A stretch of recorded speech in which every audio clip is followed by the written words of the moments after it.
All right, so chapter 9 still. Looking at verse 7 here, still making the connection that they're connected to these horses. Do not forget this. It's going to be very important how you're going to see this in some other verses, okay? And we see that they've got these crowns on their head. Now, you have to remember that kingship stems from what you would call demigods. Now, you would have to understand demigods, for those of you who are biblically minded, as the descendants of the sons of God, of which you would call the Nephilim, okay? And that would be exactly what a demigod is by definition. A demigod is the union of one parent being divine in nature, and then the other parent being mortal.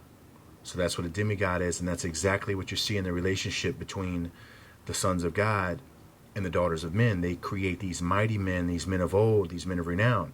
Well, that's exactly who these descendants that we see that are still dwelling within the inner earth are representing. They're representing this ancient time of demigods. Now, you have to think about the way demigods were seen. They were supermen and women. They were more powerful in every aspect of physiology, mental attribute. Okay, but in spiritual attributes, they had high spiritual knowledge, but of course they lacked the faith.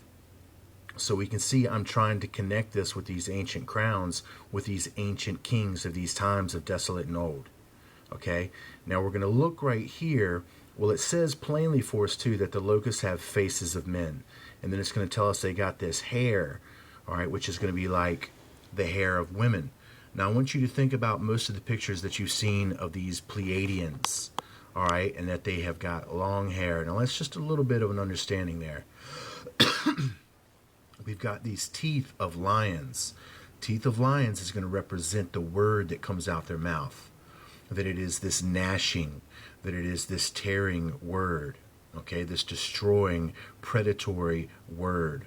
They are predators, but they're predators of the spiritual truth. Now, we see that they have breastplates, and the breastplates are going to connect them back to this iron, okay? And then this iron is going to be connected back, of course, to what we looked at with the bondage and the bands and the binding. And then you're going to see them in this chains of iron. Well, now they're wearing this iron like breastplates. They've been released, my friends, and that's what you're going to begin to understand. So we see that once again they sound like many horses. Why is it important to keep understanding that they sound like horses? Well, in the olden times, the horsemen, when they came upon you upon the horses, it was suddenly. You had no time to prepare. So horses were like somebody the equivalent of coming up in a car when you just have no idea what's going on. You're just sitting there minding your business, and all of a sudden this car comes speeding up out of nowhere suddenly. That's the representation of them being like this horses, and that they are going to show up out of nowhere like horsemen riders ready to plunder, pillage, and destroy. And that's exactly it. Now we see the plundering, the pillaging, and destroying. It's in a spiritual nature, friend. I'm telling you that they're going to come beautiful.